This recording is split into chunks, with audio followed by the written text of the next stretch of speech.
June 21, 1994. A package arrives at independent record stores across America. Inside is an album recorded in basements and garages on 4-track cassette machines. 20 songs totaling just 36 minutes, most under 2 minutes long. The sound quality is terrible. Guitar tracks drop out mid-song. You can hear chairs creaking, musicians sniffling, amplifier hum bleeding through every track. The artist is a 36-year-old 4th-grade teacher from Dayton, Ohio, who has spent the last decade making albums nobody bought, playing shows nobody attended, and pouring his teaching salary into a hobby that was supposed to end 2 years ago. This album, B1000 by Guided by Voices, wasn't supposed to exist. It was cobbled together from old demos and discarded fragments in just 3 days of recording. Robert Pollard estimated each song took roughly half an hour to complete. Within months, it would be hailed as one of the most important independent rock albums of the decade. Spin and Pitchfork would call it one of the best records of the 90s, and Amazon would pick B1000 as #1 on their list of the 100 greatest indie rock albums of all time. This is the story of how a band that didn't really exist became the voice of a generation. How imperfection became art. How a teacher who was ready to quit changed the sound of rock music forever.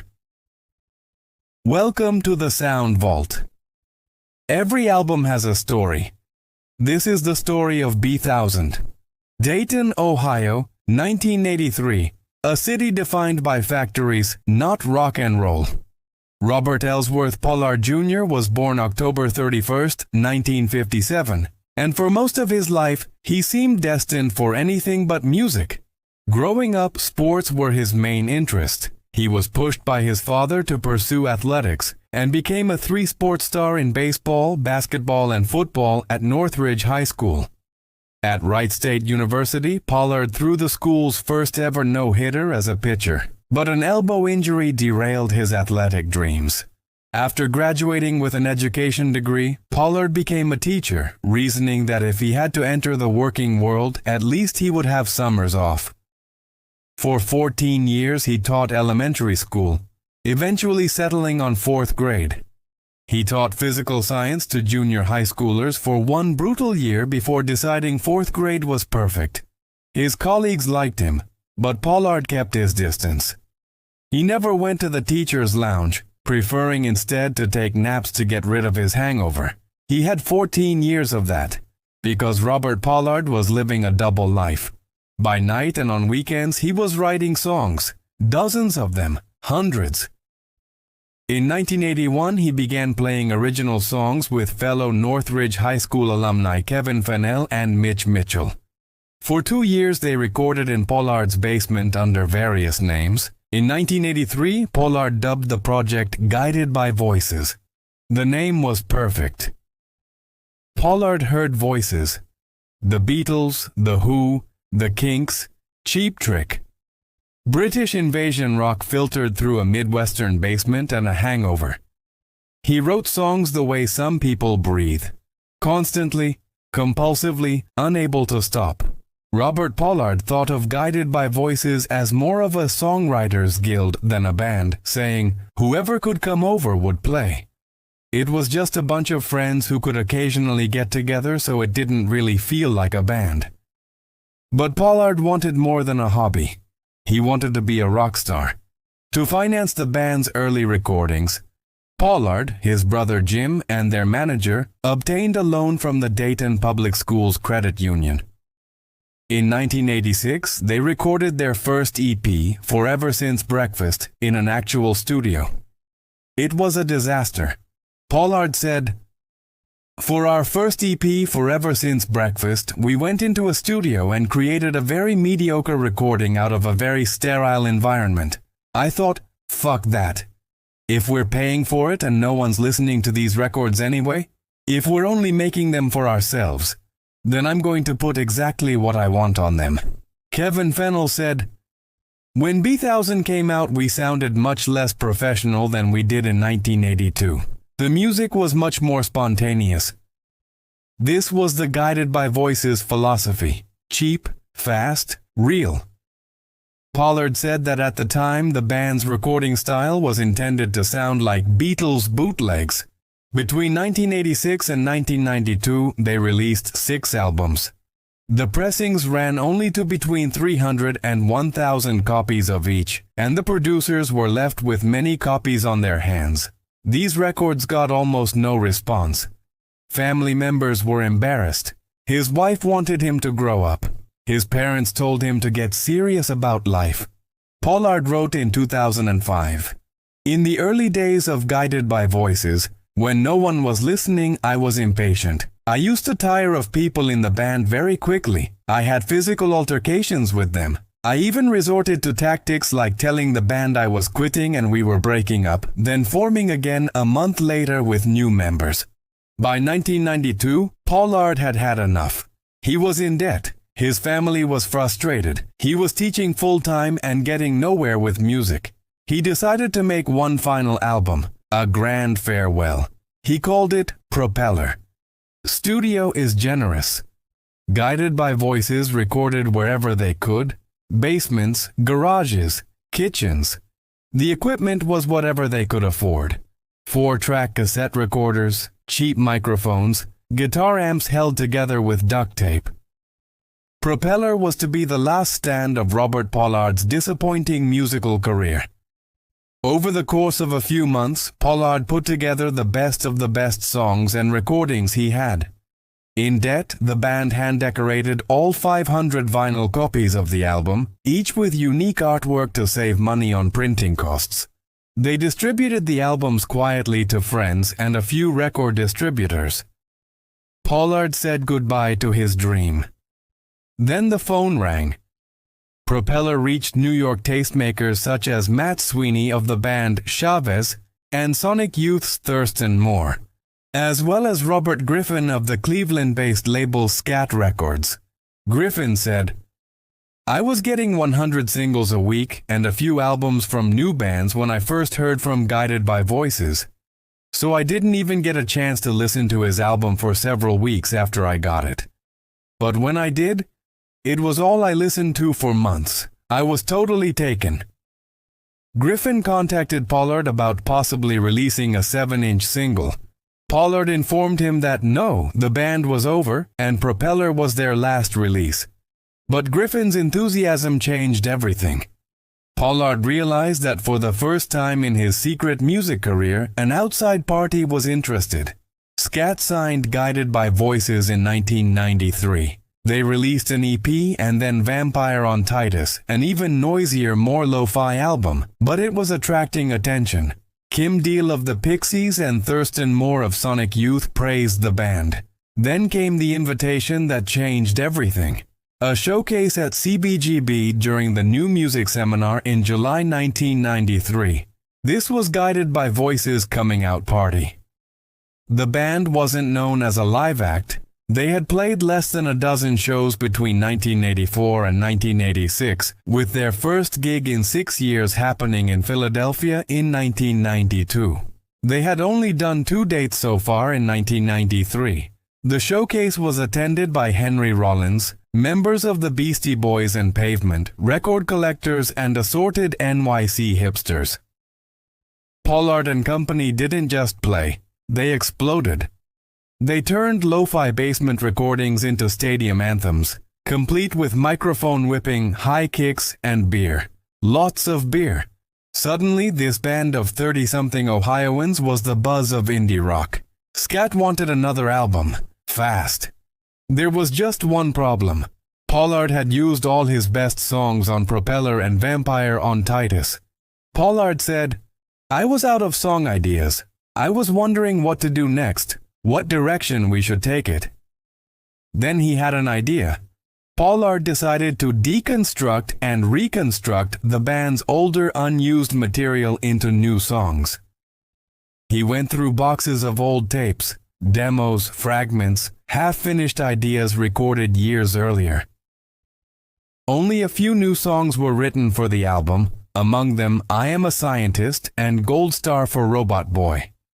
with the rest of the album mostly being overdubbed, re-recorded, or edited versions of the band's older, unused material. The recording process was as chaotic as ever. B-1000 was not recorded in a studio, but rather on 4-track machines or other primitive home recording devices in the garages and basements of various band members. Moreover, many of the demo takes of the songs were the ones that were used for the album. Bassist Greg Demos later described the typical Guided by Voices recording session. You'd show up at someone's house. Bob would be playing guitar, running through a new song with drummer Kevin Fennell 2 or 3 times until Kevin understood the structure. What you didn't realize at first was that this was the recording. When Bob was satisfied, he'd say, "Okay, let's do the vocals. Put on headphones and sing the entire song in one take." Then he'd hand you the mic and tell you to record a bass line. Songs were usually completed in a minimum number of takes with no rehearsal beforehand. In all, recording for the album was extremely brief, taking only 3 days. Due to the recording methods, several unusual errors are present in the album's recording and mixing. For example, the guitar track drops out at one point in both Hardcore UFOs and Mincer Ray. These weren't fixed, they stayed. The band's lineup was equally loose. Guided by Voices' lineup was extremely loose, consisting of whoever of a group of friends showed up to short-notice recording sessions. The core group included Pollard on vocals and guitar, his brother Jim Pollard, drummer Kevin Fennell, guitarist Mitch Mitchell, and crucially, Tobin Sprout. Sprout was a multi-instrumentalist and self-taught musician who served as a secondary major songwriter and guitarist from 1987 to 1997. He has been described as Pollard's creative foil. On B-1000, Sprout wrote and sang 4 songs, including the beautiful Esther's Day and You're Not an Airplane. The album's title came from a cannabis-fueled brainstorming session. Pollard's brother Jim thought of Zoo 1000, allegedly inspired by a mile marker reading Z1000. This phrase coalesced with a misspelling of a movie title at a drive-in theater, with Beethoven spelled as Beethoven, which Pollard liked because the misspelling sounded like the name of the Who guitarist Pete Townshend. The caped person on the front of the album is from an image in an article by National Geographic documenting the festival of Mardi Gras in Acadiana, Louisiana. It was all very guided by voices, random, chaotic, and somehow perfect. B-1000 was released on June 21, 1994, on Scat Records. Matador Records handled distribution, giving the album wider reach than any previous GBV release. The critical response was immediate and ecstatic. Spin's Mike Rubin wrote in the July 1994 issue that beneath all the fuzz and grot, GBV hides absolutely shattering melodies that call to mind late 60s British psychedelia, T-Rex, Wire, REM, Circa Murmur, Cheap Trick, and Revolver, White Album, and Abbey Road era Beatles, among others. Rolling Stone praised the album's power. One reviewer wrote, "But the real miracle of B-1000 is that it not only celebrates the power of rock music, it also embodies it." But not everyone got it immediately. Many listeners were baffled. The lo-fi production was so extreme that some people literally thought their stereos were broken. One fan later recalled buying the CD and almost returning it to the store because it sounded so rough. Yet those who connected with it connected deeply. The album felt like finding a secret, a treasure buried in someone's basement that you weren't supposed to hear. Pollard's surreal lyrical style has been compared to the cut-up technique of beat writer William S. Burroughs. Many of the album's lyrics reflect childish or fantastical themes and were heavily influenced by the statements and actions of Pollard's 4th grade class, exemplified by Gold Star for Robot Boy. Pollard was inspired to write the Goldheart Mountaintop Queen Directory after having an LSD-triggered psychedelic experience in which he perceived his own face in a mirror changing into his son's face. The song I Am a Scientist became the album's breakout track. According to Pollard, I Am a Scientist is the first song that showed some maturity in my ability as a songwriter. A music video was made, and the song was played on MTV's 120 Minutes in August and September 1994. The album's 20 tracks ranged from 43 seconds to just over 3 minutes. Most clocked in around 90 seconds. This wasn't radio-friendly. This was something else entirely. Pure, concentrated songwriting with all the fat cut away. The music draws inspiration from British invasion rock music, as well as what Pollard calls the 4 Ps of rock: pop, punk rock, progressive rock, and psychedelia. Success brought opportunities. Guided by Voices played the side stage at Lollapalooza 1994, performing alongside the Smashing Pumpkins, Beastie Boys, and Breeders. Following B1000's success, the band began to attract interest from other record labels, eventually signing with Matador for their next album. Robert Pollard, the 4th grade teacher who had been ready to quit 2 years earlier, was now an indie rock hero. B1000 didn't just succeed, it redefined what success could look like for independent artists. Here was an album that violated every rule of commercial music. The production was terrible. The songs were too short. There was no clear single. The artist was a middle-aged teacher, not a photogenic 20-something. And yet it worked. It worked because it was honest. It worked because underneath the hiss and the hum were melodies so strong they could survive any recording quality. The Washington Post called GBV the Grateful Dead of their generation. Pitchfork ranked it as the 10th best album of the 1990s. In July 2014, Guitar World ranked B1000 at number 6 in their Super Unknown 50 Iconic Albums That Defined 1994 list. But the album's influence went beyond critical praise. B1000 became a blueprint for DIY musicians everywhere. It proved you didn't need expensive studios or label backing to make great art.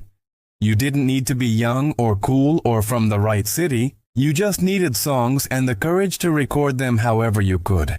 The lo-fi movement, bands like Pavement, Sebado, The Grifters, found validation in B1000's success.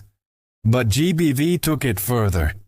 Where other lo-fi bands seemed ironic or deliberately sloppy, Pollard was dead serious. He was writing for the arena even if he was recording in his basement. One reviewer noted that B1000 songs are cut to the quick, pared down to their most minimal elements, sometimes to a single verse and chorus. Most of the tunes are under 2 minutes long. This economy of songwriting became GBV's signature. Why write a 4-minute song when you could say everything in 90 seconds and move on to the next idea? Pollard's productivity was staggering. In 2017, he released his 100th album. Pollard estimates he's written more than 2,000 songs. The album's success meant changes for the band. By 1996, Pollard was making much more money from music than he ever made teaching, saying, "I make a lot more money right now." He quit teaching to focus on Guided by Voices full-time. But success brought complications. The original lineup that recorded B1000 would soon fracture. Pollard's demanding personality and the pressures of touring took their toll. Tobin Sprout would leave in 1997, though he'd return for a reunion years later. The B1000 story isn't without its tensions. While there were no major lawsuits or public feuds, the album highlighted ongoing debates about lo-fi aesthetics and musical professionalism. Some critics argued that GBV's lo-fi sound was a gimmick, that the band was hiding behind poor production rather than embracing it. Others questioned whether Pollard's prolific output was genius or simply a refusal to edit himself. The phrase "Bob needs an editor" became common among even devoted fans. The band's legendary drinking also became part of their mythology, and a problem. Tourmates on Lollapalooza dubbed the band Guided by Beer. Pollard's onstage persona involved chugging beers between songs, whipping the microphone around like Roger Daltrey, and performing high kicks. It was entertaining but unsustainable. Pollard wrote in 2005, I've never considered myself to be a runaway success at anything I've done, including parenthood, but I've at least allowed my children to pursue their own interests without too much interference, and I think they both turned out pretty good. The success of Guided by Voices in the mid-1990s coincided with the breakdown of his marriage to Kim Dowler, with whom he had 2 children. There were also questions about songwriting credits. While Pollard wrote the majority of B-1000, Tobin Sprout contributed significantly. The casual, collaborative nature of GBV's recordings sometimes made it unclear who did what. But unlike some bands, this never erupted into major disputes. The bigger controversy was philosophical. Had indie rock become too precious about its DIY ethics? B-1000's success attracted major label interest, and when GBV eventually worked with bigger budgets, some fans felt betrayed. The band couldn't win, stay lo-fi and be called stagnant, or improve production values and be accused of selling out. Pollard's response was characteristically blunt. He'd make whatever music he wanted, and if people didn't like it, that was their problem. 30 years after its release, B-1000 remains a touchstone of independent music. Its influence is everywhere. Every band that records in a bedroom, every artist who embraces imperfection, every songwriter who trusts in melody over production, they're all walking a path that B-1000 helped carve. The album has been reissued multiple times, each pressing selling out to devoted fans. Tribute albums have been recorded featuring artists like The Flaming Lips, Thurston Moore, Lou Barlow, and members of the Breeders covering GBV songs.